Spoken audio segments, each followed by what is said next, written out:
You are listening to the Savage FINcast, episode 137. I warned you about stairs, bro. Chicago. The criminal mastermind called Overlord held our city in his terrifying grip. Ordinary cops were losing the battle against Overlord's super freaks and mutants. Then, a miracle happened. When I found him, he had no memory of his past. I helped him find an identity and a life. Now we have a fighting chance. Now we have the dragon.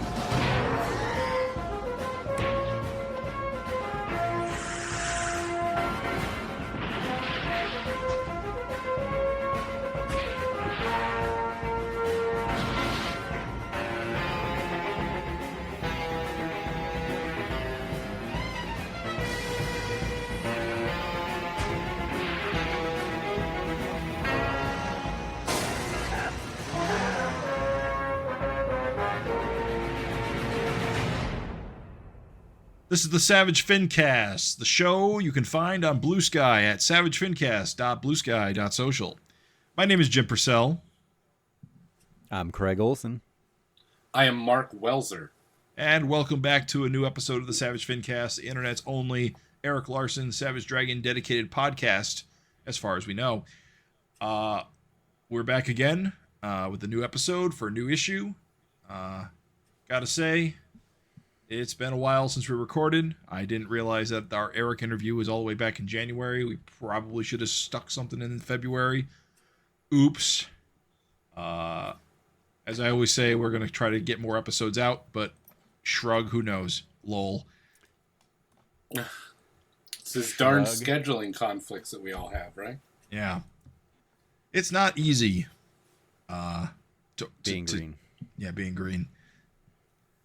But let's get right into this one. We got some Eric Larsen news. Mark, you can take us off. There have been some recent Marvel comic books covers, variant covers illustrated by Eric Larsen coming up. There is the all-new Venom issue number 5 coming out on April 2nd, 2025 is the current solicitation date. This is a brand new Venom series that I know nothing about. I know it's a new Venom. He's got a new look. He's like yellow. I don't know. Venom is a character I didn't even follow in the 90s. Well, as far as I know, it's a mystery about who is the new Venom guy, is from what I've heard so far. But I know I have not read it. A bunch of people have been Venom at this point. It seems to. Is like Eddie Brock dead or something? Or I don't know. I know. I know Flash Thompson was Venom for a while. I think some other guy was, but like I said, I just do not keep up on Venom at all. Well, from what I heard, like that they're keeping this one. They haven't revealed it yet. It's still a bit of a mystery. Ah, okay. Or it was a month ago. Last time I heard about this, I don't know. But there's that. We've got this new Venom. He's punching some green armored people in the face above some cityscape here. That looks fun. There's also a cover that was announced for Spider-Man and Wolverine issue number 2, which should be out in June 2025. That is it's Spider-Man and Venom. They're socking each other. And it's a good image, but I don't know if you saw the solicitation where the logo was very small. No, I haven't actually seen the final cover solicitation, no. Oh, yeah, the one that's going around, like, it's got a really small title logo. Well, I know. There's just a lot of dead space on the top part of that cover. Okay, because I know Eric mentioned that when he did the Venom cover, he did one of those mock-up retro Marvel-style banners, and apparently they, like, drew over it in, like, a way worse, like, very digital-looking way. Unfortunately, I can't find an They example. did this, too. They did the same thing for the Wolverine Spider-Man. He did one of those 70s logos with the, the characters in the little corner box. Kind of, how he does it with a circle, like the 70s style. Right. And the Marvel Comics group banner at the top. Yeah, so there was like an old school looking Spider-Man and Wolverine, and they took it out. And so that's why there's so much dead space. But it's not just him. There's been other covers that have been solicited that it looks like the logo was expected to be much larger, and it's not. There was some Yeah. Godzilla book that Oh yeah, I Jerry saw Ordway that. had done. Yeah, where it's just there's so much weird. I don't know if these are going to be fixed when they do go to print, or if they're going to be messed with or not. But Well, Eric posted the original cover that he gave them with the logo, and it fills it, and it looks good. yeah, it looks great. Oh well. Yeah. What do they know? So look forward to those. These are variants, so I don't know what the ratios are going to be. Like how many have to be ordered to get these. Oh, you think they're not like a one for? You think they're gonna be like you have to That order I don't 20? know. I hate those when you have to order like If they are. 24.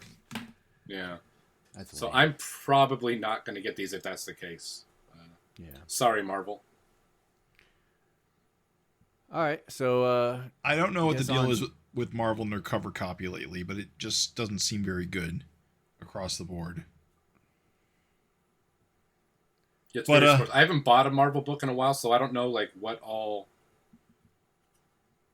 I'm yeah, probably- design I'm- elements that they staff. typically have. They don't still have like the UPC code on the front, do they? They're usually on the back. I'm probably going to get some of those Godzilla books. Yeah. Because the creative teams are all pretty good, and I like Godzilla. Who are the creative teams? Oh, they vary. I don't have a list in front of me. Like Actually. old school guys? Oh no. Well, maybe. I know regular Fantastic Four writer Ryan North is doing the Godzilla Fantastic Four one shot because the whole they're doing a bunch of one shots that are all like era specific. So like it's the '60s Fantastic Four battling '60s Godzilla. That sounds fun. I did not know that's what they were doing with that. Yeah, and then there's like I think the Spider-Man one with the Ordway cover. It's Black Suit Spidey. It's versus during the '80s. Yeah, it looks like. Well, it looks like the late '70s version. It looks like what's his name? The Hulk artist. Venom's on it though. Herb Trimpe.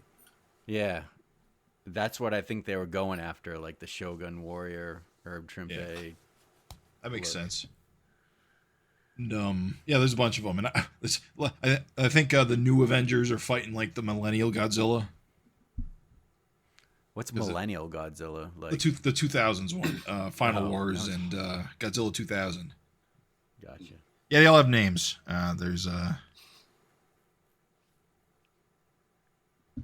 different eras of Godzilla, but yeah, I mean, now we're off topic, but I do like Godzilla, and you know these are Marvel comics, so who knows how soon I'll get to them, but I do kind of want to take a look at them. I'll have to wait. And All see. right, we're ready Too for bad. the next news item. I don't know how Absolutely. into Godzilla Eric is, Nope. but it'd be cool to get an Eric variant on one of the Godzilla issues, is all I'm saying. Sounds like he might be getting frustrated with his covers. I don't know. Yeah. Yeah. Poor guy. He did also mention that he had done a story for Like Another a 10-page Marvel story book. or something. that he did a couple years ago that hasn't seen the light of day yet because they're waiting on other artists to finish their parts. So maybe that'll get released someday. Yeah, who knows? At this point, I just care more about more Dragon stuff. I mean, it's Marvel already stuff's done. Nice. Yeah. Yeah. Moving along. All right. Savage Dragon Archives, Volume 11. This one, folks, will bring us all the way up to 275, pretty much to date. The solicitation says it's going to come out May 14th, 2025, and it's collecting Malcolm Dragon's greatest adventures. Malcolm Dragon's world is rocked as Paul Dragon emerges from Dimension X. This one has it all. Mako, Thor, the introduction of North Force, Torment, the revenge of Mr. Glum, Night Dwellers, Bloodbath, Super Patriot, and Mickey Mouse. All this and raging hormones make for the wildest, craziest Savage Dragon run to date. All in glorious black and white. And it comes with our highest possible recommendation. Nice. Well, we knew it was coming. The Yeah, archives. it's nice that it's all like, back up to date now. Yeah. I should start picking those up. I only have the first two volumes of those. And I love Well, them. I noticed on the solicitation for Volume 11 that only Volumes 3 through 10 have been reoffered, so I wonder if 1 and 2 have sold out. Oh, could be. So cherish better them. Cherish them. Act fast. Right, yeah. It's a good thing I got them when I did, I guess, eh? Last bit of news, just kind of an interesting sidebar. Longbox Heroes Collection Wave 2 is a action figure Kickstarter that is going to start Monday the 24th, and I imagine will run a month after that. Has a assortment of indie superheroes in 4.5, 5-inch action figure form, which means they're pretty small, pretty limited articulation in the shoulders and legs. But notable to us, it's going to include Savage Dragon and Malcolm Dragon. Now, I recollect that there was a previous Kickstarter with these characters. I'm not sure if it's the same company or if it's the same Kickstarter, or if this was like, because I know that one failed. I know for sure that one failed. So I'm unclear of its connection to this one, but it is cool that it's coming back around again for another opportunity for some dragon figures, depending on, your taste in action figures. For me, these are too small. They're not going to do it for me. They're just not that cool to me. But it is cool that they exist. The sculpts look pretty cool. Like Malcolm and Dragon, like their head sculpts look pretty good. Like well, they just a warning. I can tell, kind of looking at this, that these are CG renders. Right. These are not proof of concept. These are the 3D files they're likely going to send to the manufacturer. So they will look like this, but they'll probably not look quite as clean as this. Or I'm wrong. I could be wrong. Yeah. The faces we know proportions. They got the proportions right on the renderings. The interesting small legs. Well, the interesting thing is that usually with these kind of action figure lines, you have a couple of base bodies that you kind of repurpose, and you can kind of see that with some of these figures. You can kind of tell that the Kevin Matchstick here has the same body proportions as the Grendel Prime, for example, and your Betty Page here has the same body as the Christian Spear Grendel. They could have just as easily made the Tick and Dragon have the same body types, but they have two different body types, which is definitely them going the extra mile to make Dragon look like Dragon. So that is appreciated. Right. And they basically reused the same bodies from Malcolm and Dragon, which is no big deal because they have the same body type. Yeah, Malcolm is a repaint with a new head. Well, who are some of these other figures that are included in there? Maybe people listening don't want Dragon toys, but they might want the Rocketeer. Right. What else do we not mention? Well, in the original wave, the original Longbox Heroes wave, they had the Tick and Madman and Rocketeer and the Goon and Grendel. And in this new wave, they have what they're calling Radioactive Tick, who is green transparent plastic. But Arthur is also in this wave, so if you need an Arthur. I don't know a lot about Grendel. There's two different Grendels here. There's the female Grendel, and then there's the Grendel Prime, who's like the sci-fi Grendel, which I have read. Then you got Kevin Matchstick, who, of course, is the main character from Mage, by Matt Wagner. Rocketeer, I believe, looks like it's just that he's got a new head. Apparently, this one comes with his human head. And Betty, who is his girlfriend companion, who, of course, looks identical to Betty Page. I have no idea who Hollowfire is. And I think Hedge Ninja might just be a ninja. The Hedge Ninja is from the Tick. Yeah. Oh, that's a Tick character. Okay. Yeah, they would hide behind sticks. That was the way they would disguise themselves. There's also a mystery figure. A mystery figure. Could be anyone under there. I'm sure it's a stretch goal. If it's successful enough, they'll add a new figure to the wave. Right. Very neat. Some merch is better than no merch, I suppose, at the end of the day. When does this Kickstarter, did we say when it goes on? Says here it goes live Monday the 24th, so at time of recording in 2 days.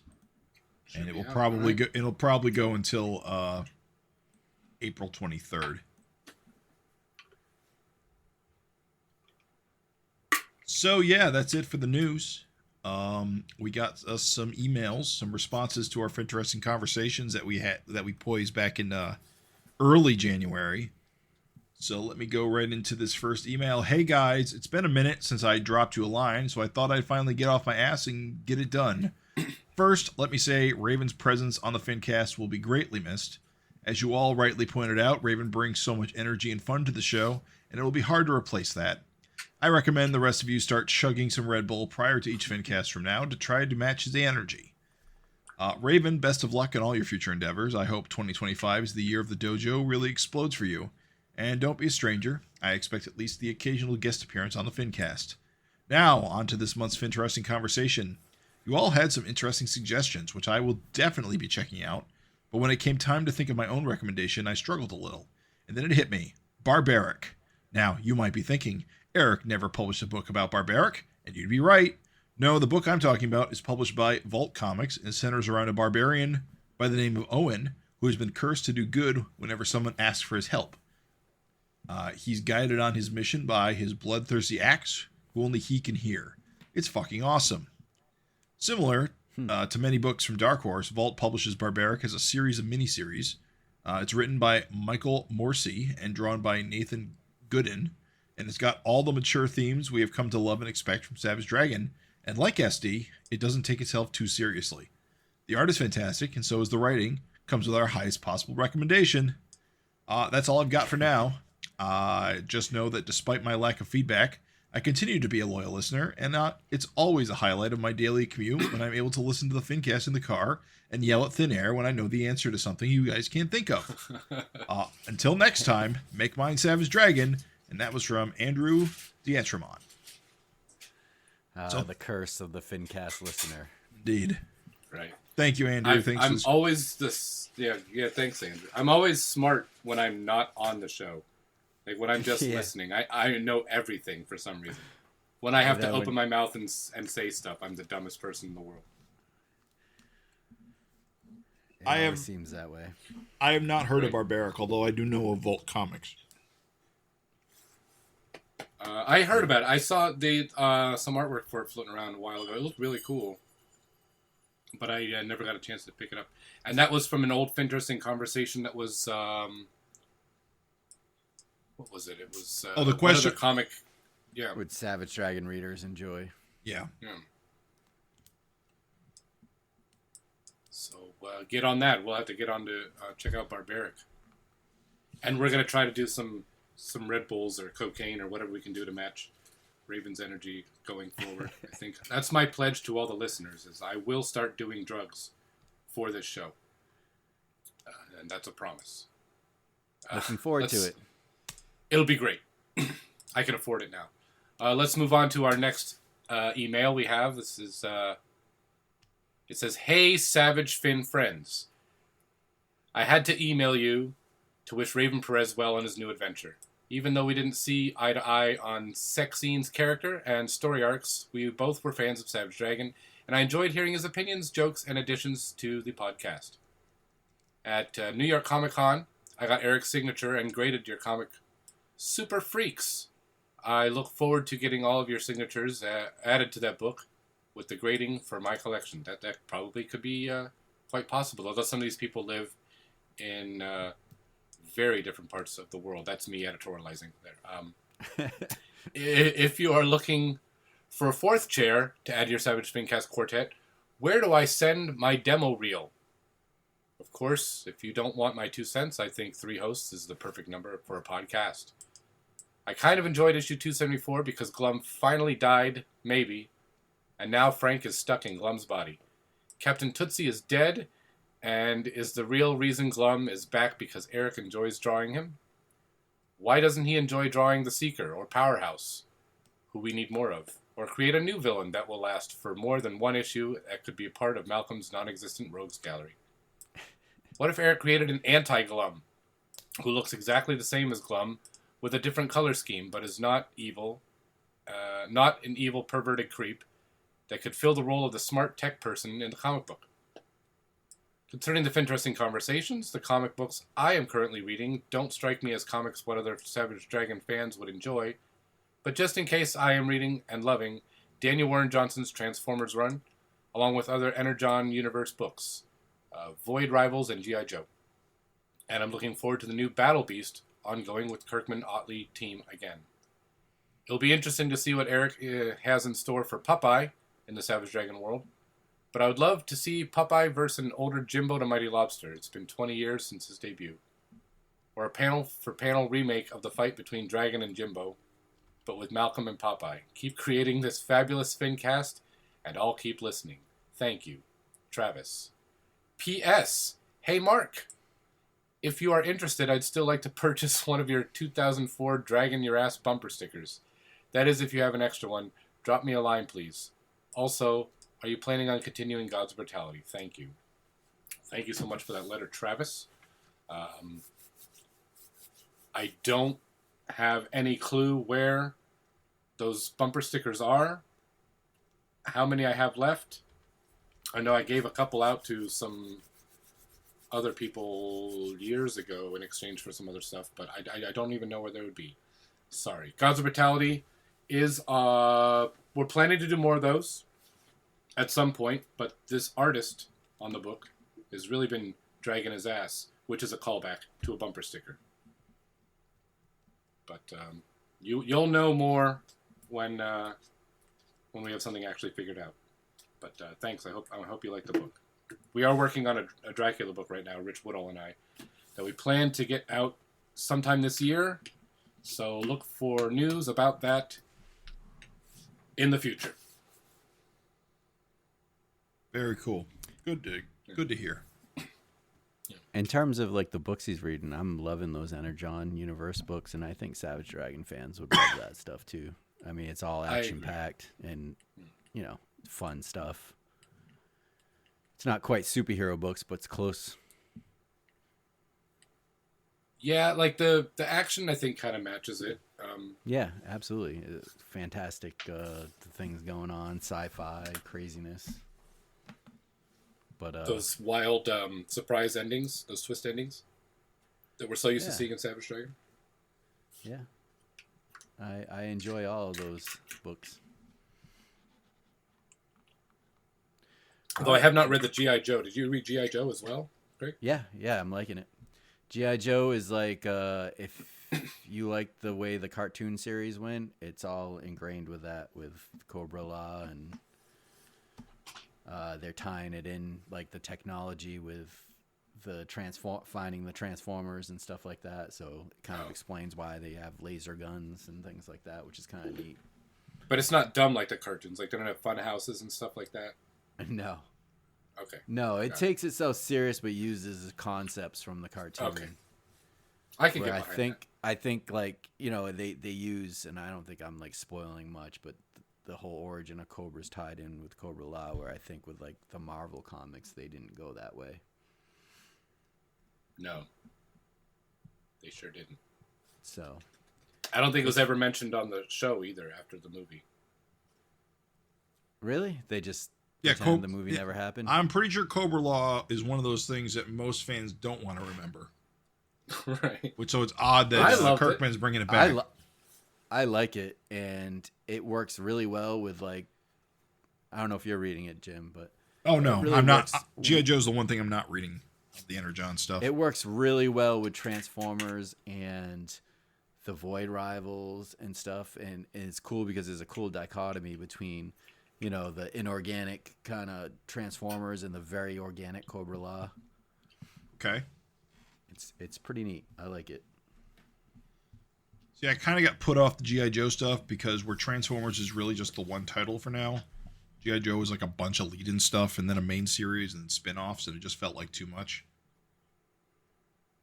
Yeah, I get that. They did a couple of... They did a Cobra Commander, Destro, and Scarlet. Kind of surprised how restrained they've been on Transformers, I'll be honest. They did a Duke book it's too, right? pretty ingrained with the Void Rivals, though. True. Yeah, I don't know. What were you saying, Mark? Sorry, I heard you say something. No, it was nothing important. I thought they had a Duke series as well, or a miniseries. Oh, you're right. They did. You're correct. That's all. Yeah, it took them a while to get to the main series, but honestly, from somebody that never collected really, I collected a smattering of Transformer comics here and there, but never really seriously. Like, this is the first time I'm collecting these properties as a comic, like, seriously, and they did a good job kind of making it accessible and easy for someone that only followed the cartoons. Okay. I'm kind of weird with the Transformers. It's one of those cases where I didn't really read the Marvel Transformers, but I was interested in it. So when IDW revived it with Simon Furman with Transformers Regeneration 1, I read that series. Basically a direct continuation with a time skip. And I love that series. It's so good. Are you reading this series now? Yeah, I'm reading the Dave Johnson one, yeah. It's pretty good. Yeah. I like it. The Daniel Warren Johnson? Daniel Warren Johnson, yeah. Yeah. I would love to see a Dave Johnson Yeah. Transformers. So let's make that happen. Now that Yeah, it's you been would put into the world, I'm sure it would just be covers. I'll take it. Yeah, true. Oh, speaking of, okay, this is really off topic. I got surprised by a piece of Dave Johnson art I hadn't seen before. So there's this 80s anime movie called The Venus Wars, which was based on a manga also called The Venus Wars, and that Dark Horse published the manga to, and one of the covers was drawn by Dave Johnson, which I didn't realize. When was this from? Was this like early in his career? 90 something. Okay. That he drew the cover? Yeah. Because I thought you were they talking about it was like a reprint that just came out. No. This is from like 91. Oof. All right. This was issue 9 of Venus Wars 2 from 93. So actually, I guess he would have been drawing Well, no, it's 93. Super Patriot was probably like a year ahead, or a year from then, or around the same time. Right around the same right around time, the though. same time. That era. Okay. It's pretty cool. I will share it with you guys in the chat. At any rate, I got surprised by it because I'm on my Blue Sky this year. Every day I'm posting one comic book from my print collection, and I'm using the Shake feature on my CLZ app that tracks everything. And this is one of the issues that popped up last month. Neat. There you go, Dave Johnson heads. Go find that. Go find that. Good luck. All right, so before we get into our meat and potatoes, should we cap off this first half of the FINcast with a new FINteresting Conversation? Yeah, I suppose we should. Yeah. Well, I guess we were just talking about those action figures and, thinking about it. If you had to, if Savage Dragon or Malcolm were not options, or you had your fill of those two characters, what other Savage Dragon characters would you want to see as a new action figure, I guess? I guess we're looking at, he's had 4 or 5 different characters in the past, and it always seems like the same kind of 2 guys get. It's always Super created. Patriot. Yeah, Super Patriot, Dragon. Barbaric and Yeah. She-Dragon, I think. And Star had one. Barbaric really? had one too. So Barbaric and Star, those were probably all the play. Oh no, Star was actually one of the Toy Biz Comic Book Legends. Legends one. Yeah. Barbaric Yeah. was the Playmates one with the Ninja Turtles, right? Yes. Okay. Yes. So I guess the question is, who would you like to see? Someone we haven't seen before. Maybe a different version of something that we've seen. Something Savage Dragon adjacent. It's up to you. You tell us what you would like to see, and we'll read your suggestions or comments on the next FINcast. So let's start it off here. Let's take all the good ones. I think Dark Lord would probably be an obvious pick. 'Cause Yeah, that there's was one of on my list. Dragon needs a villain. Exactly. punch. Yeah. None of his villains have shown up in toy form yet. Yeah, we only have Except the plush. We Mr. only Glum? we have Plush Glum. Yeah. He was in a statue as well. With Dart, he was a... Is that right? There was a Dart statue where there was a little Mr. Glum. Yeah, it was a statue though. Yeah, that's a good one. I know that he does need some villains. However, I would love to have a Deadly Duo 2-pack. I want to get those Kill Cat Kid Avengers. That would be good. That's my pick. I'm gonna they go don't get with. nearly enough love, right? It is true. Go ahead. I'm gonna go with Vanguard and Wally because we came really, really close with the Comic Book Legends series. That was supposed to be like the next phase, and it got canceled. Where they actually made a prototype, which looked fucking awesome. Yeah, And, he had tiny little legs and everything. Yeah, and he had the little Wally kind of character on the giant boots. Yeah, it was cool. Yeah, I think we got gypped on that. So that's my choice. I could There's a name 10, guys though. all day, but yeah, I don't. Let's. I want to save some for see what everybody else thinks. But I do agree. My first pick was what you said, Jim, the Damien Dark Lord. Like I totally think that we need a villain, and like a hulking villain is kind of cool, like the big Damien Dark Lord. Yeah. The Reanimator, I think that's what everybody wants to see. Yeah, I think you're right. That character that has just taken comic book hearts by storm. Let's get that big Johnny Redbeard head. Actually, Just the big I head would one. buy that. That'd That's be not. awesome. That's not bad. All right, let us know either. Where can they send these emails to? You can send them to savagefincast@gmail.com. That's savagefincast@gmail.com. Along with any other So letters or read them? comments or suggestions you may want to give us. Yeah. Insults. Personal details, Take it social up. security numbers. Nude photos of yourself. Preferably not. Yeah. Come on, Mark. Too far. It's a No? kid's show. All right, well, just send them to Craig then. What did you say your Blue Sky account was, Craig? Just send him It a private is- message. Just 1-800 oh, R2D2. you got an 800 Blue Sky. All right, guys. You know what time it is. It is. Wait, that's right. We don't have the usual. What is the thing he always used to say? Something about meat. Perhaps also potatoes. You got to have a starch with your protein. A root vegetable. Got your root vegetable right here. Something he would say. Check out the potatoes on that lady. I'm Raven. Let's do this, Sorry. man. 276. 276. I can't. Over the hump. Amy Dragon Unleashed. So we got 2 covers with this issue. Do you have a preference for which one you like? I like the blue background. Yeah, same. Yeah, the blue background and what, like a kind of a brownish. Yeah, I prefer blue background, but I prefer the retro dress.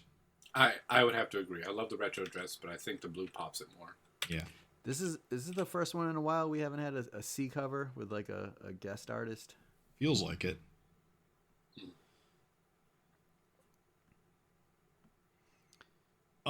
So yeah, the cover of course has Amy and Walter kind of falling to their doom, straight to the pavement. They're I guess leaping into action. Oh, is Jim. that what they're doing? Leaping into action. Yeah, oh, they're I got jumping you. up. Okay. Yeah. They're in the middle of their arc, their jumping arc. It's okay. So they're not They're plummeting to their doom.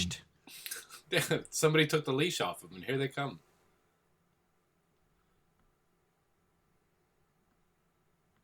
I remember us talking about this cover when it was first revealed, and yeah, this is a very cool cover.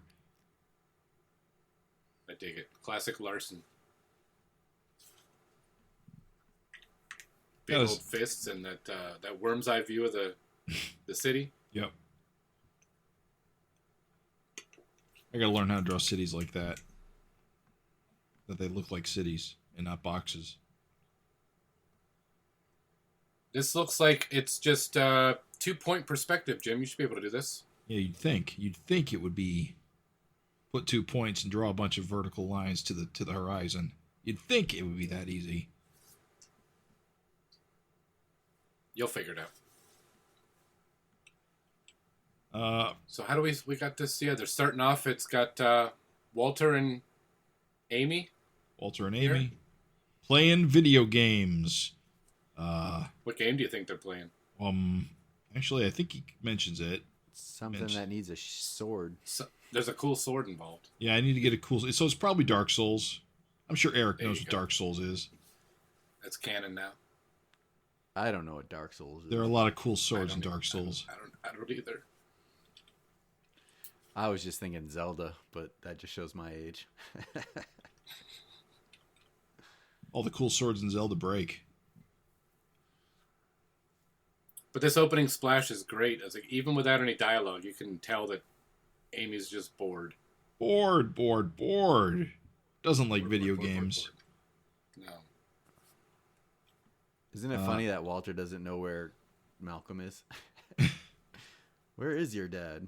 He didn't invite him. Walter You're not wasn't. paying attention, are you? And then we cut to this double page splash of what Malcolm and the gang are up to. They're punching some robots. And I like this. I know. Go ahead. Angel's having a good time. Yeah. She's It's loving kind it. of weird. She's smiling. Okay, I'm going to say something weird. I know you were about to say something about. I need to say this real quick. Do it. Does this something about this? I think it has to do with just like the density of what's going on.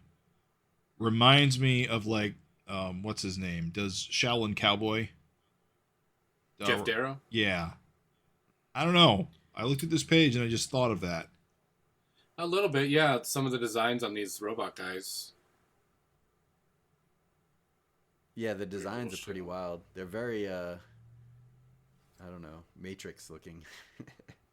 With all the eyes and stuff. The robots. And they're all different. None of them are the same. It would probably be Yeah, I like harder it. to draw them all the same, I'll be honest. It's definitely like a little bit of time has gone by because Malcolm's got his tiny little arm now. That's true. Still carrying Super Patriot's torso. But now he's got him strapped on his back. Like so much C-3PO, right? Yeah. I know the next couple issues are going to be based around the kids. I really hope that we do start it off with like a double page spread just to see their progress of how far they're getting along on their adventures. I'll bet we see one of these every issue for the next 4 issues. Yeah, I think that'd be a good way to keep up with them without focusing on them too much. Yeah. I agree. They get more fucked up in the next couple issues. More, you can see Malcolm losing another arm, perhaps, or I gotta say, it's pretty wild seeing Old Man Dragon like in the mix, like all muscular. It's like he never left, even though it's not Yeah. really him.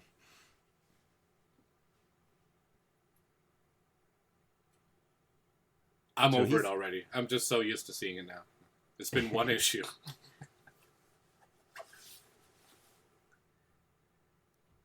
So did we? Is it like? Is he have like regenerative powers? I And don't he's super think so. strong, right? No, Like, no, I he- think so. No, he did not because have. he's got his. He did not. Initially, no. He did not have regenerative powers. That's why he needed the robot arm. He got No, regenerative but I'm powers. saying now. Yeah, now he does. But now that robot arm's gone because Yeah. so his arm grew back. So I'm assuming he's got it back. Yeah, it's true. Yeah, I'm he's pretty sure like- he has all his powers now. In fact, he probably has Malcolm's powers too. Now that I think about it, Oh, you think he's got the lightning powers? maybe because I'm trying to remember. Angel gave him an injection. I think it was like the last of Malcolm's blood, or was it the last of Dragon's blood? Let me go double check on that. I don't think Malcolm's powers are transferred in the blood. No, they are, aren't they? I don't think so. Who He's has just the received chosen his one. blood? Maybe not. Maybe. Well, original Dragon did. Well, I can't remember anymore. Can't believe my memory's starting to go. I think the only thing that gets passed on is like the Krylon powers or whatever, the chosen one powers. I think the lightning part is like what he inherited from Rapture. Yeah. Okay, Angel's saying it's dragon's blood. It's Lo- dragon's blood. Yeah, she had Lorella send it to her as a backup plan. So it is OG dragon blood. Because I'm reasonably sure Malcolm's electric powers do get transferred. I recall, like, the whole reason he temporarily lost his electric powers was so that he could have 3 non-electric kids. And then he got his powers back through another injection of his own blood. That sounds good to me. And I guess Paul Dragon doesn't blow up from the blood because he's still an alternate reality chosen one or something? I think he's Krylin enough that it can take. It's Krylin adjacent. Yeah. I think he's just genetically compatible, so his body doesn't explode. He's super strong. I think that's like the kicker is that your body has to be able to take it. And he's already got superpowers.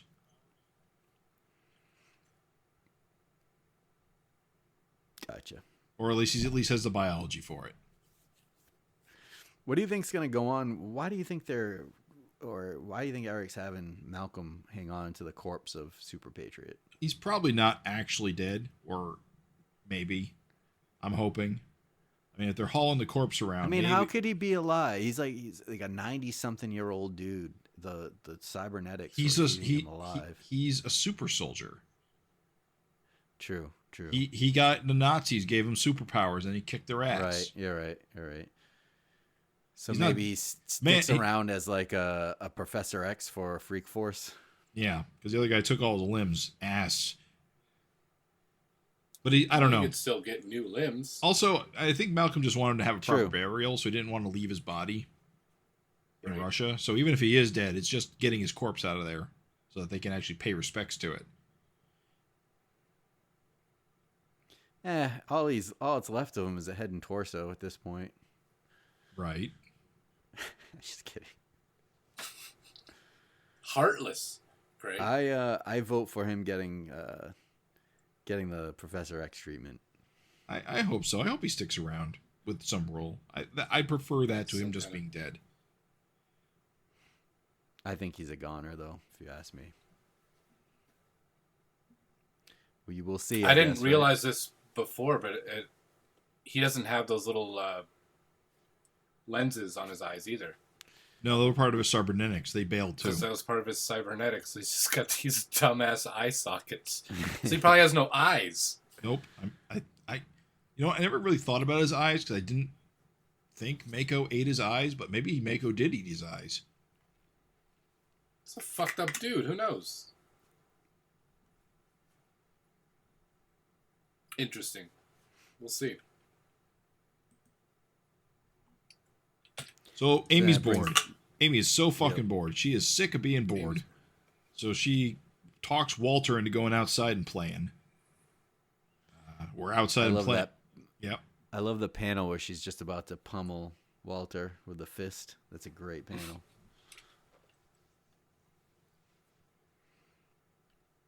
Also, she quotes Popeye. Got to appreciate that. Can't stand no more? Can't stand no more. Yeah. I like how Walter says we should probably ask your mom. Yeah. The colors on this page are great. They look really good. Yeah. Those deep, those cooler purples and stuff. The glow of the TV, is that what we're seeing here? I think so. It's nice. Maybe. Really? I love when Eric draws kids, when he did with Angel and here with Amy. There's so much emotion when they're yelling and screaming and they get kind of cartoony, and it just works really well with children. Those giant mouths. Yeah.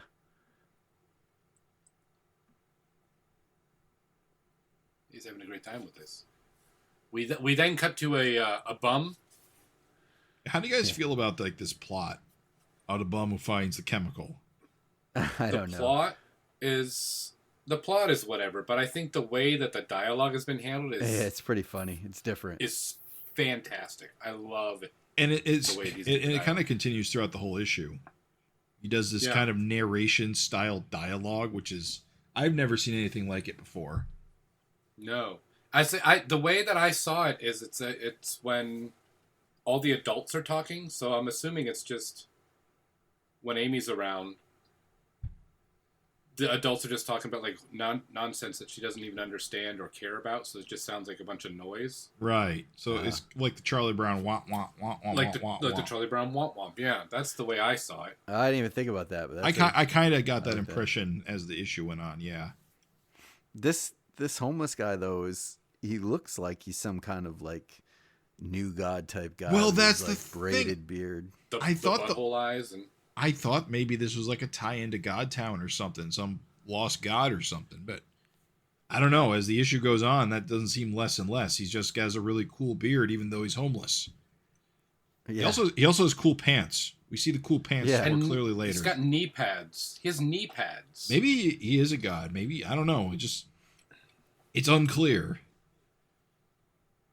I'm going forward, and he looks like he's got some kind of necklace thing as well. Yeah. I mean, it's cool. You got to make him visually interesting, right? Yeah. So he could be some crazy bum that's dressing like this, or he could be a god. But that's usually how it is, isn't it? Heck of a coincidence to find mystery chemicals in the dumpster, though. Yeah. The point is, we're never going to find out because this is the last we're ever going to see this character. Probably. Yeah. Also, his name is Hagrid. So he has a godlike name. How do you know those his are name? Haggard moans. Those are Oh. Haggard moans. Oh, I thought okay. You thought that was his name, like Haggard Moans? Yeah, Haggard Moans. As far as I'm concerned, his name is Atomic Bum because that's a fantastic name that Walter calls him later. I know Eric doesn't like when people get hung up on these stupid characters and their names and their origins, but if he shows up on the wiki, he's got to be Atomic Bum.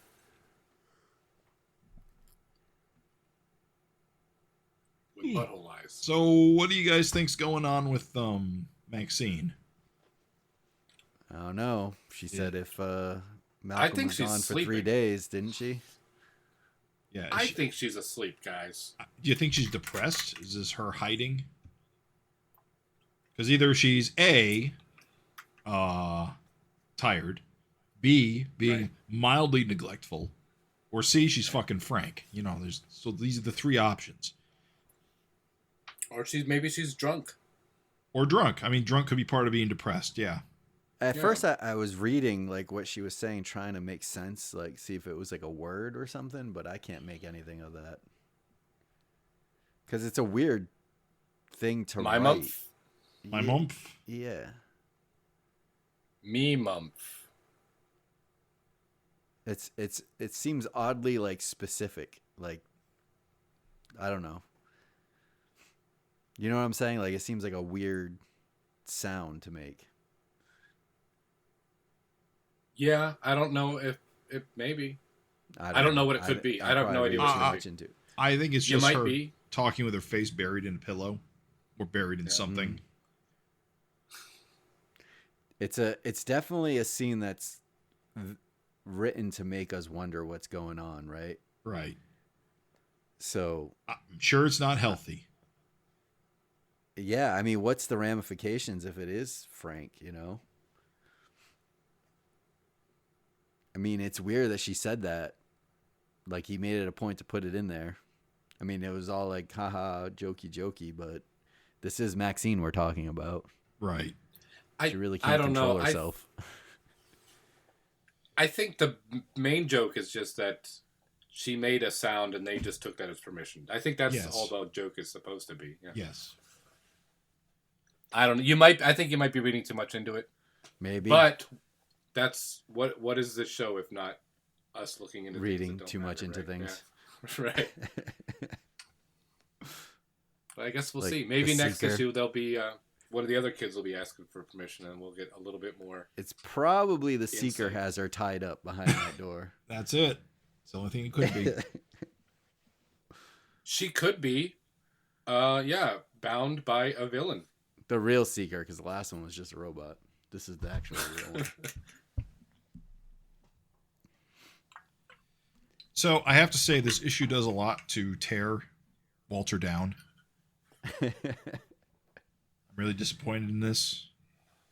He's afraid of other tigers because they'll eat him. He doesn't like running upstairs because it's hard. But he was responsible enough to at least ask permission before they went out. He's got himself a job. He does have a job. I gotta wonder what he's doing to the zoo, though. I can imagine he's like some kind of mascot. Like everybody thinks he's a guy in a costume, but he's really just a tiger man, hanging out with the kids. You're like looking at tigers, and then you like walk backwards and bump into this guy, turn around and see a giant tiger. What do you want to know about tigers? I don't know anything about tigers. Put him in the ticket booth. Yeah, that'd be funny. Hire the tiger guy to just do tickets. Welcome to the zoo.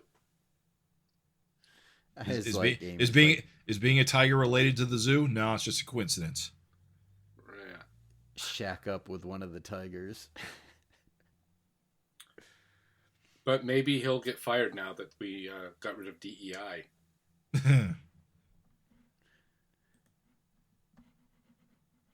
Actually, that's where I thought they were going, where Eric was going with on this next page with this Mr. Queen? Yeah. Yeah, I thought it was going to be like a government thing, being like we're shutting the this position down or something. That's how I took it. Yeah, it's a Doge thing happening right now. No, it's just lazy, and or more specifically, they don't understand what he does.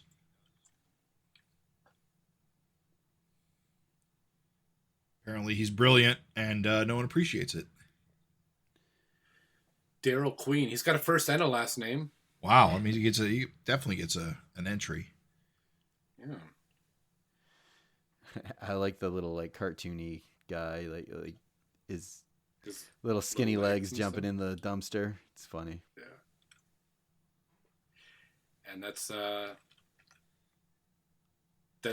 juice that was dumped into the dumpster from the previous page that guy drank. So it all makes sense. There's no plot holes. No, all explained. It's not random. Stop It's trying to stop. It all makes sense. Somebody wrote this, and they planned it that way. So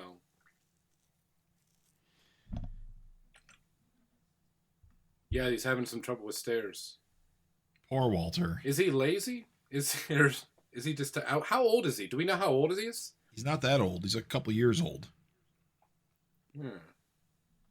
How long do tigers live? Yeah, that's a good question, actually. Tiger lifespan. Oh, here we go. There we go. You Let's had take to a look ask. here.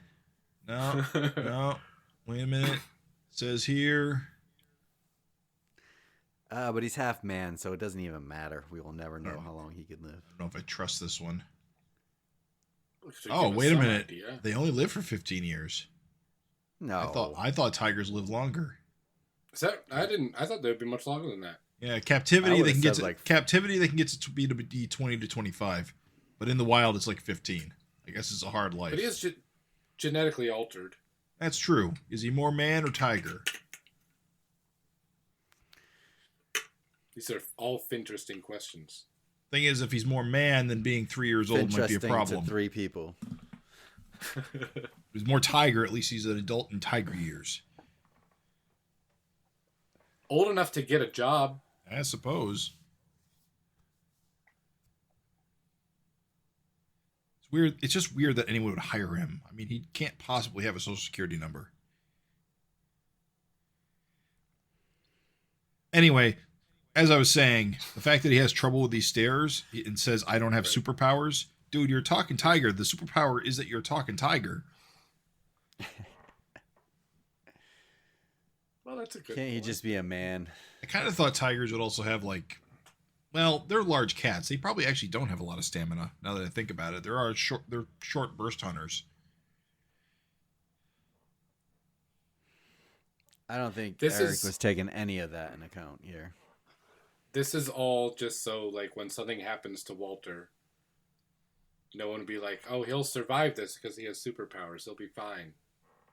Now we know that he's no going to be a goner. No one has He's stamina. like the lion from Wizard of Oz. He's just kind of a cowardly guy until a family member or someone is attacked, and then he pounces. Honestly, he just reminds me of my son. All he does is play video games, and he's too tired to walk or do anything. So he's just like a teenager, typical. He's teenager. He's just a teenager. That's all he is. How about these MAGA villains? Empty jingoistic slogan. Praise for aspiring dictator.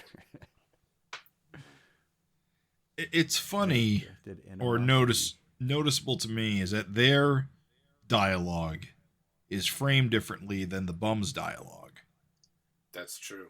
Makes me wonder if maybe he's mumbling incoherently in another language. That's a very good point. Futile plaintive scream.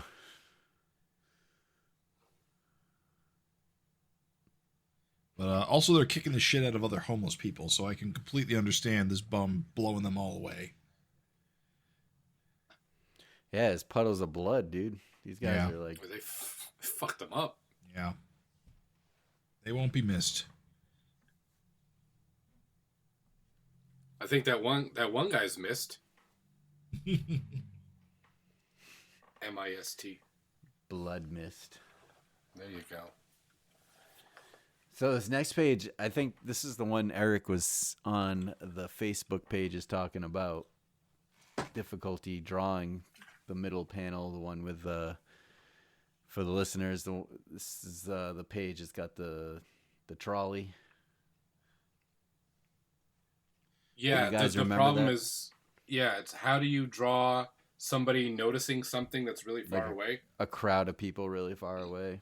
Well, you jut their hand in with a finger pointing, obviously. Yeah. It works. That's how you do it. But the crowd is so small that it's hard to tell what it is. I get what his problem is, but I think it works. He found a decent way to absolutely make it works work. fine. Yeah, it makes perfect sense. You can see the crowd down there. You see her finger pointing. She says there's a whole bunch of people down there. Yeah, the dialogue helps. I mean, you could. This is clearly a... Go ahead. Put a red box around the crowd to draw your attention to it, and then you draw another panel inside the panel that zooms in on the box. Those magnifying glass panels with the arrow. Yeah. Like they would always do with Ant-Man. Right. That's how you do it. There you go, Eric. That's how the professionals do it, Eric. Stupid. Honestly, I think that could have worked in an issue like this. Because like the tone of it's just so fun and happy-go-lucky. I think that would have worked.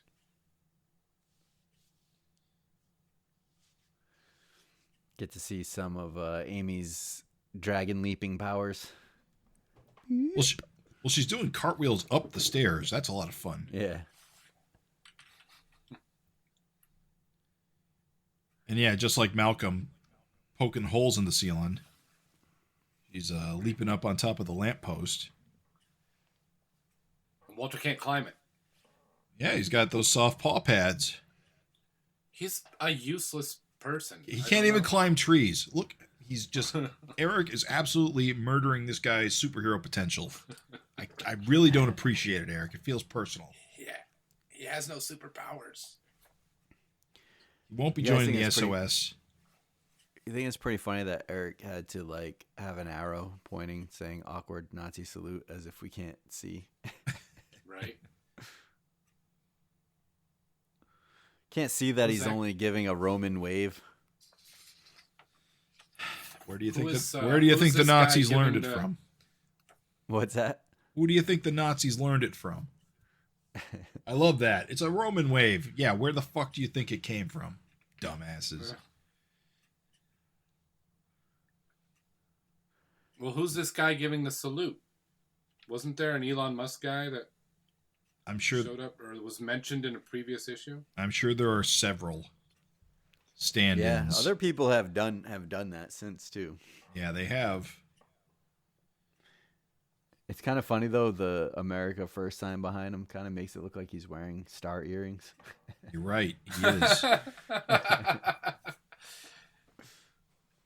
Showtime synergy. That's a gem reference for everybody. That's truly outrageous, Mark. Truly, Sorry. truly, truly outrageous. Well, that makes you a superstar. Those were the PSAs they would do at the end of the episode. Like, knowing is half the battle, except theirs would be, knowing this makes you a superstar. I've seen every episode of Gem. Doesn't really roll off the tongue the same way. I've watched some Gem. No. Not a lot of That's why Gem, no one remembers. but some Gem. I have them all on DVD. Good Lord. I'm not ashamed. It's great. Is it? I think as a kid I couldn't make it through an episode. No, I watched it as a kid because when it first. All right, this is a sidebar. Do it. This is the part of the Do show. it. This is all right. Go for it. Sidebar. Get that brass ring. When back in the 80s, they had a show that was like little. It was like an anthology show where there was like Bigfoot and the Muscle Machines. Yep. There was Gem and the Holograms. So I'd watch that, and I think that's why I got into Gem, because it was sandwiched in between those other traditionally boy shows. Right, that makes sense. So then when she got her own series, I was like, oh, I'll watch Gem, and then I just kept watching it, and it was great. Oh, this is the Bigfoot the Truck show. I remember vaguely this existing. Yeah. I remember that show. And Bigfoot was like the humanoids. biggest thing. It It really was. Bigfoot and Gravedigger. But even Big, before bad, dirty Gravedigger, meat. it was just Bigfoot. Like that was the only Bigfoot monster was truck huge. people knew. Yes. So like it was to the point where like other monster trucks were just Bigfoots. And this is way before Gravedigger. I feel like Gravedigger came on the scene like years later. Yeah, Gravedigger was there, but Bigfoot was huge. That's All fine. right, and that's Well, the end of the sidebar. Thank you for listening to me talk about Gem and the Holograms. Get back to the show.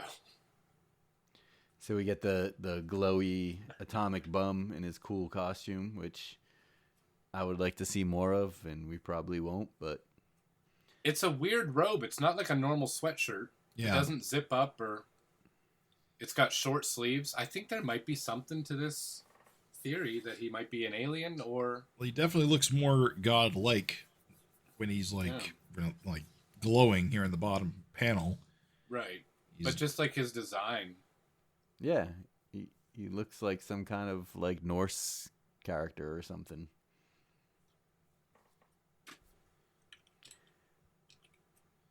And okay, you really got to appreciate. Okay, so I'm gonna go on a mild tangent here. Okay, All right.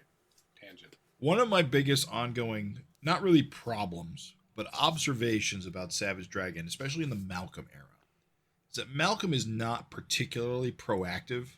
He's a very reactive character. Okay, if he's present, he'll usually do the superhero thing, but he doesn't really go out looking for trouble. Okay.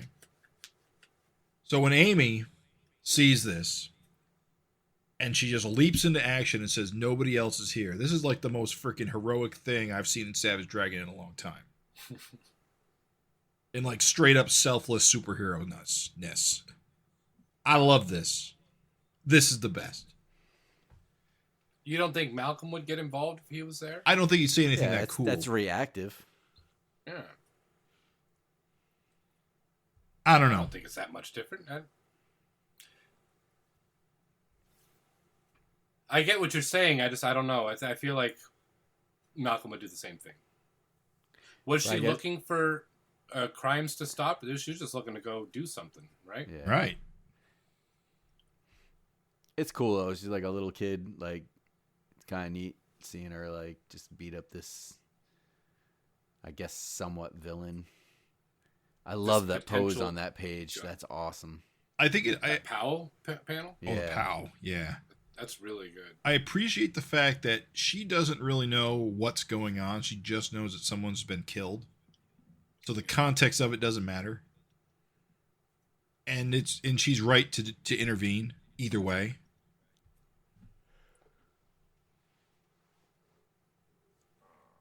I don't know. Right, but now she's a MAGA sympathizer. Right, yeah, exactly.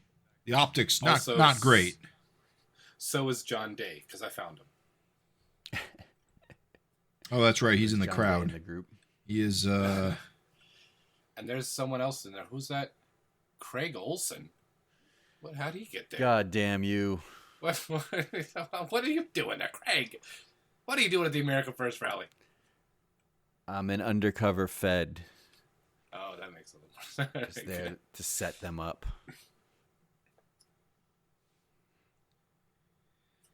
Yeah, she has no idea. She's asking him why he did it. And he gives a response. You'd think if she could understand him, then she would Maybe. have some kind of response like, What do you think he sounds like? You think he's just like...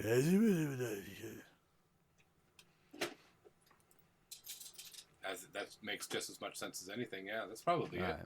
Yeah. What did That's how I he sound picture it like in my when you were there, Craig? What did he sound like when you heard him when this all happened? I was too far out of earshot. Too far away. Okay, that's fair enough. And she gets blasted. Sure she does. This is what happens. That's a great panel too. Yeah. And definitely non-superpowered Walter jumping into action, making my heart stop with every It panel. looks pretty scary like that. Indeed. I think that makes him more heroic, knowing that he has no superpowers, and he's still putting himself on the line here to avenge Amy. Gotta love Walter in action. Even though now we know he's in danger every time. Mm-hmm.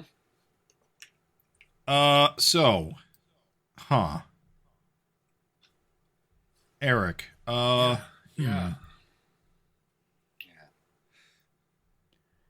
We understand Well, yeah. that you burned her clothes off. We understand it.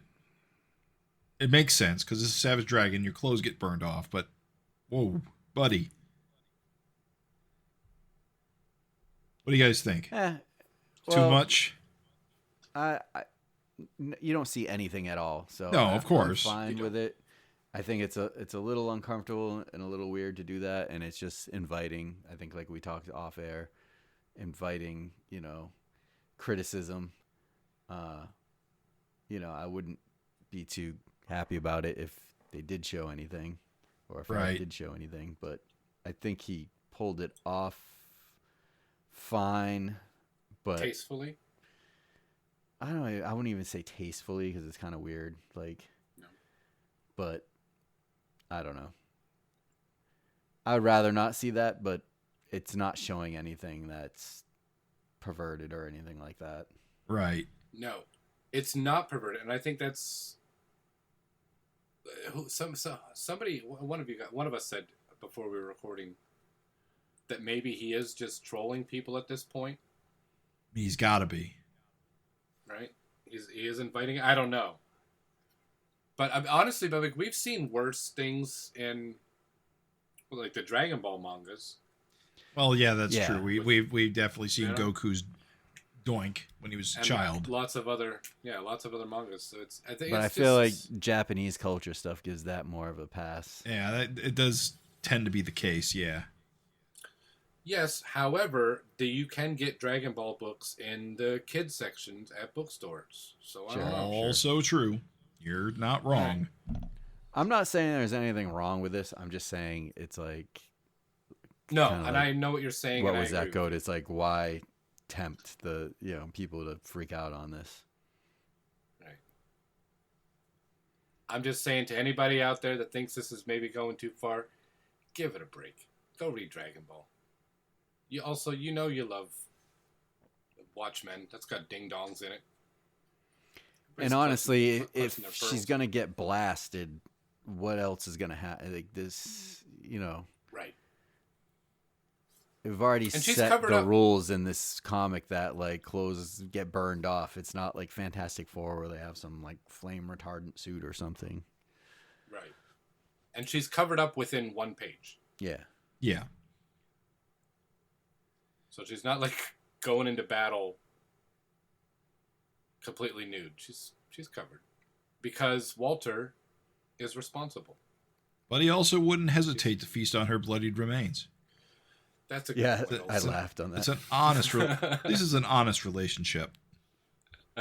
It's about food. So in that sense, do you think he is more tiger than man? I guess. The tiger instincts just take over sometimes. Yeah. It's like his berserker rage or something. I don't know. I don't know. I'm more confused about why she's surprised at punching him. When she punches him, she says, "Why did that work?" Well, because she just punched him before. I mean, she had just punched him before, and while he did get knocked down, he did come back at her. Whereas now he is falling. It's like all his power's left. Yeah, basically she punched him into the building. Yeah, and he immediately recovered and blasted back at her, and he punched him again, and then he blasted her clothes off. So punching him didn't seem to have any real strong effect. Only now this one kind of knocked him out. I don't know if it's totally clear. It's like maybe it kind of looks like he's flying away. I think he's just dropping, just fell. Yeah, maybe if there was another panel, like another beat there, maybe. Or if he was just like going straight down, might have. I don't know.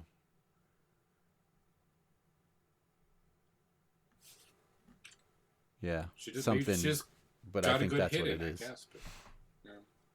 Yeah. So, what do you think? I mean, he explodes kind of, and then they go check on him.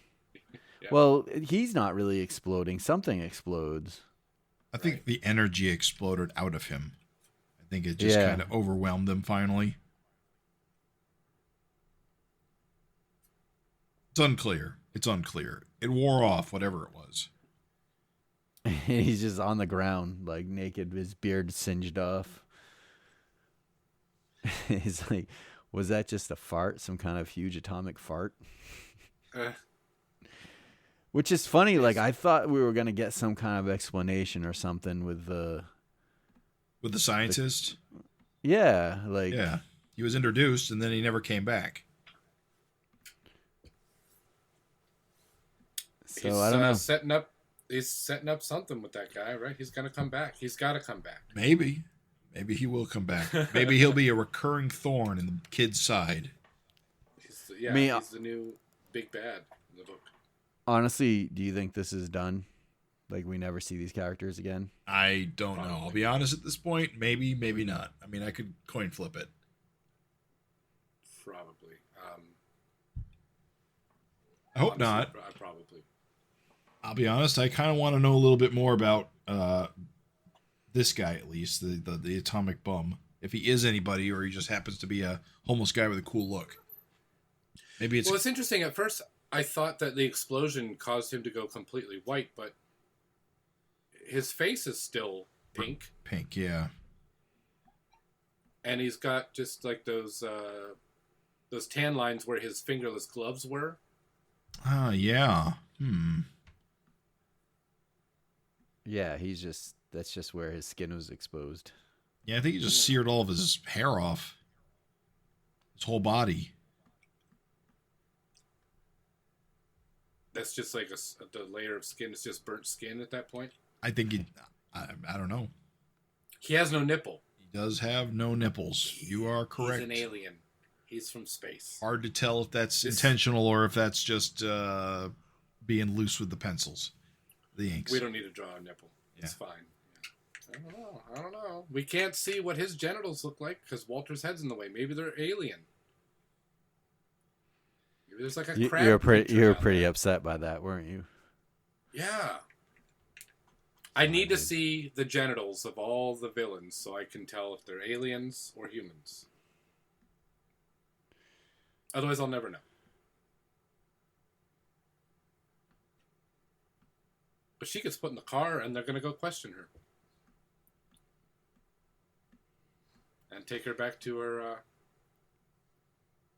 You're going to bring her to social services. Yeah. Her neglectful mother who let her out alone with the talking tiger.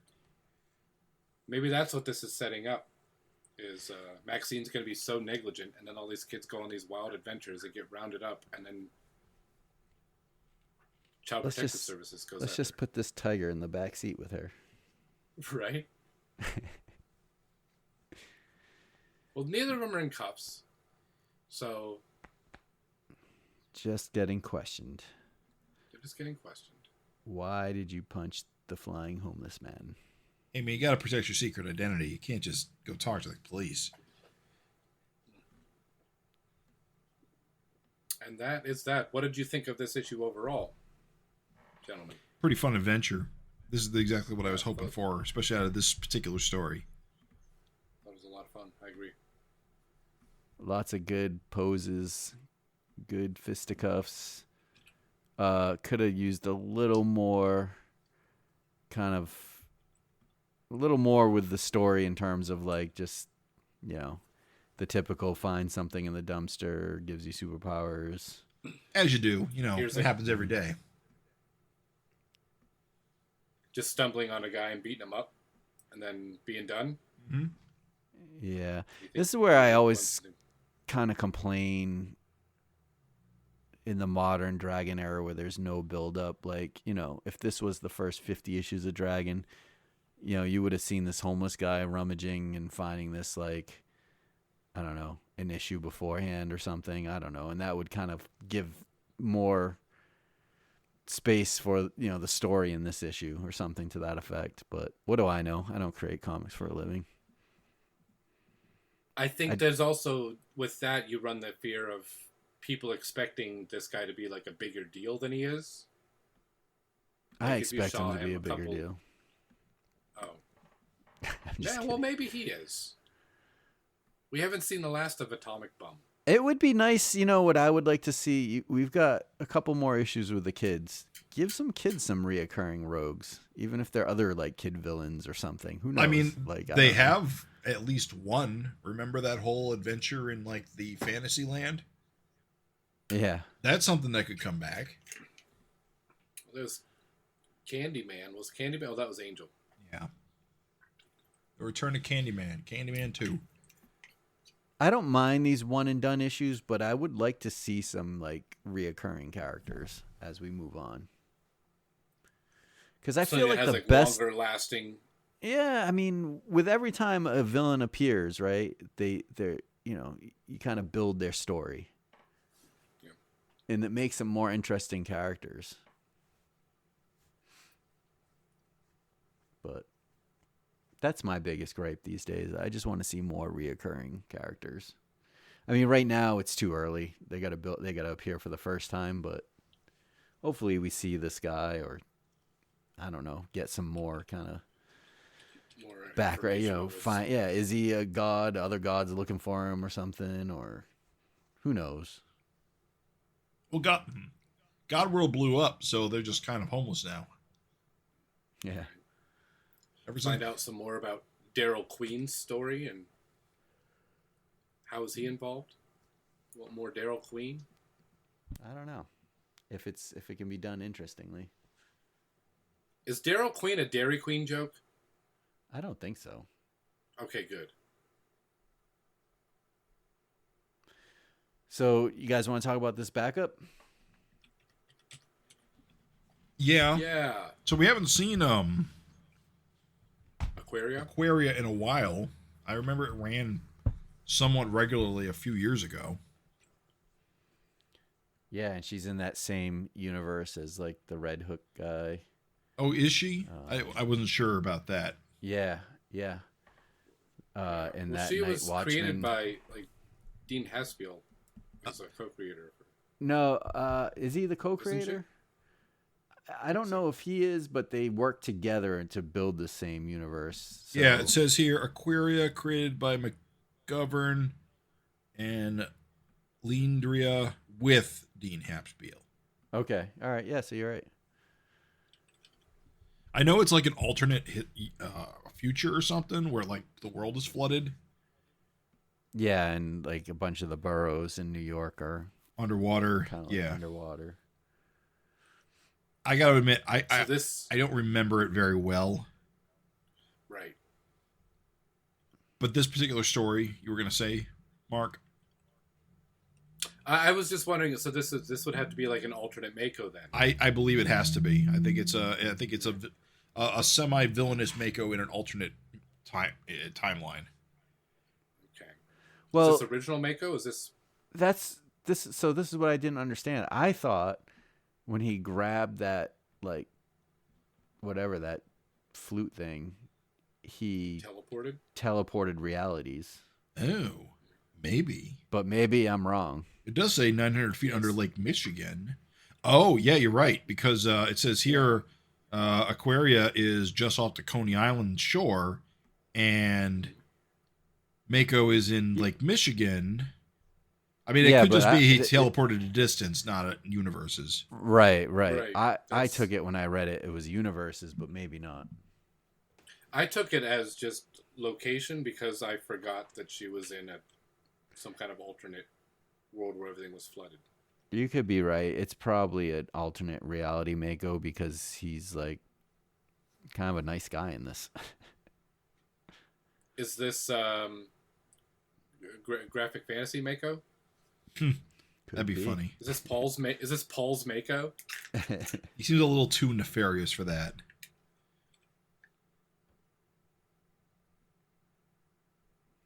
So he's what's happened here? Somebody hired him to go find this thing? Yep. Someone's paying me to go get this. Yeah, so someone. We don't even know who it is. Right. So, yeah, he grabs it, and then it disappears. Right. And then then I guess he follows it. Yes. I think my main problem with this story is I was very confused. Right. About so much of what was happening. Yeah. And I wasn't sure if it was because I just don't know much about Aquaria, or if just nothing was explained and it'll all make more sense. Because this is part one. Looks like it is going to continue. Yeah, it is part one. Well, I think part of it is it's written as if you know a lot about this universe. Because not only is Mako here, this other character, Serena, is also here, who I know nothing about. I don't know anything about her. I didn't even know what her name was on the title page. Yeah, she's the one on the beach with the metal detector. And apparently she is from a third comic of some kind. In fact, you know what? On Eric's Facebook, there is some information. Let me grab it and read it and summarize it. Let's see here. Where'd it go? Here we go.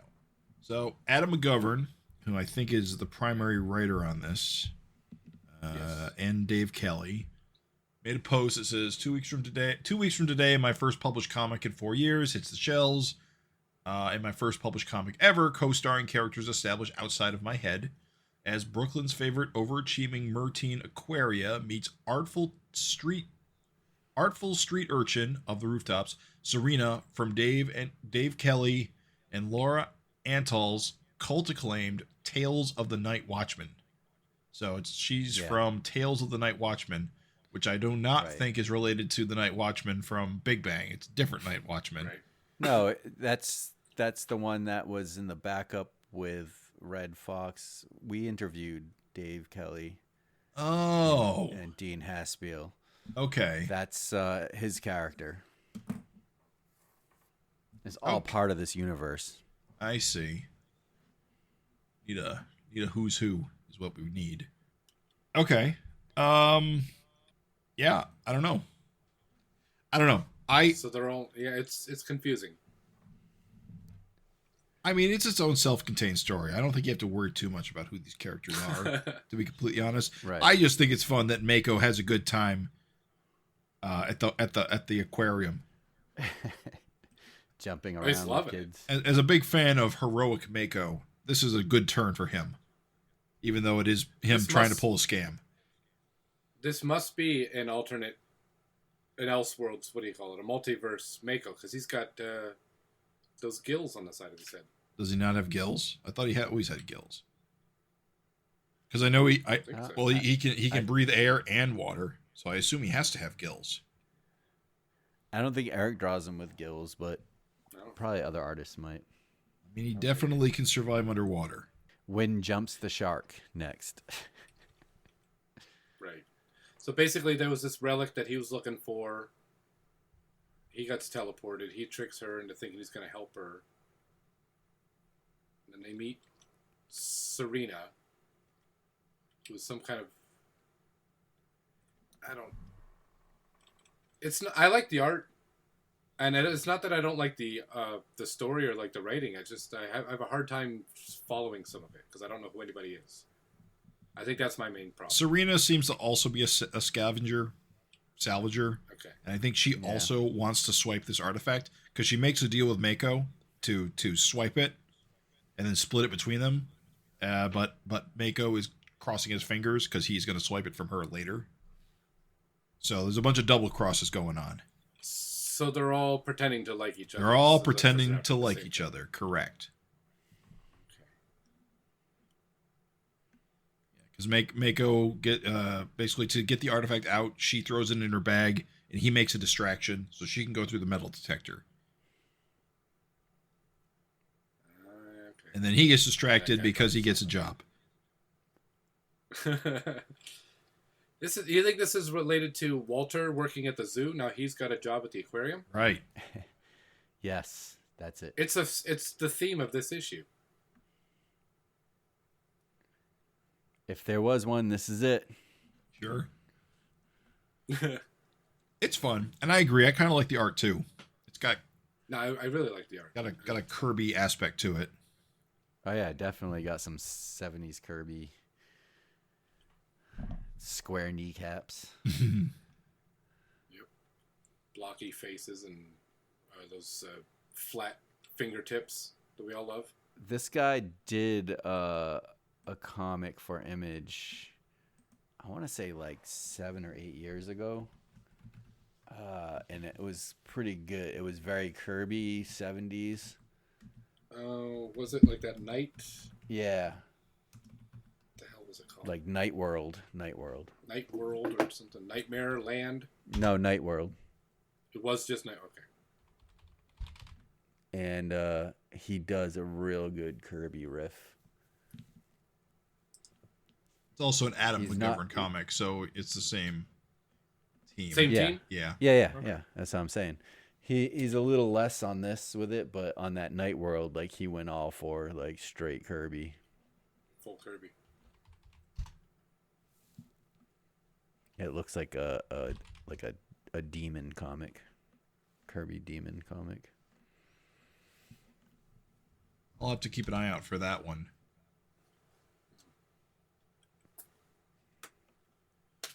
That's, all right, well, that's the issue, I guess, right? That wraps Providing it up. that there's no pinups or any other stories, backup stuff that we missed because we do not have the printed versions. No, it's just this, and looks like the back cover is Aquaria Serena. Okay. So yeah, that's it for this issue. Anything else we want to say about it? I'm looking forward to the next one. Yeah. Speaking of the next one. All right. Because Raven is no longer here. Wait, yeah, next issue, Savage Dragon 277. Jackson Dragon takes center stage in the second of 4 issues that star one of the Dragon Children. The Bay Guardian takes 9-year-old Jackson Dragon under his wing to show him the ropes, as the dynamic duo face off against their San Francisco heroes' deadliest rogues gallery in the city by the bay. Comes with our highest possible recommendation. So we get to meet some of the Bay Guardians rogues gallery. Indeed. That should be pretty cool, actually. I'm looking forward to it. Against the San Francisco heroes' deadliest rogues gallery in the city by the bay. I did read it right. Yep. But yeah. And Jackson's the one that's like good with technology, right? No. Jackson is the one who looks just like Dragon because he's quote unquote white. Okay. Gotcha. Yeah, he's this is Angel's child. Yeah, I think he's like the least developed of all of them. Yeah, he's like, pretty basic, I'll be honest. Might be gay. That's about all we got on him. Yeah. And now he's hanging out with the gay guardian? Right. So, we'll see. He's still young. Possible. But the cover's cool because that got that Batman Robin Golden Age homage. I think Was there another cover for that? Besides What? just like an alternate of Eric's main cover? I Like a don't. C No, it looks like it's only A and B, at least according to Image Comics website. cover. Okay. And probably more Aquaria and Serena. Yeah, probably, because this is definitely part 1. And what's the cover with Tyrone on it? Did we get one of those? We did. Let me find it. I know we talked about it back in January. It's definitely here on Eric's photo gallery. Oh no. It's that cool one with like we didn't realize it's got like the profiles of dragons. dragon. The fin. Yes. Fin. Yes, that one. It's a cool looking cover, and he looks like he's got Malcolm's purple checkered shirt on, the classic Malcolm plaid shirt. He fights alone in that one, so he's not teaming up with anybody, according to the cover copy. Right. And I guess he's probably fighting the vicious fishes. Oh no, not the vicious fishes. Hey, they're reoccurring villains. Suppose that's true. Yeah, they count. They're more the SOS's recurring villains, though. They're their Serpent Society. Shall we send this one home? Let's do that. So anyway, thanks for listening to the Savage FinCast. As said before, you can always email us at savagefincast@gmail.com. You can find us on savagefincast.com. And, of course, you can listen to us on iTunes, Spotify, what is it called? YouTube Music. Most places. We wish. Most places that carry podcasts. And, yeah, thanks for listening. Thank you. See ya.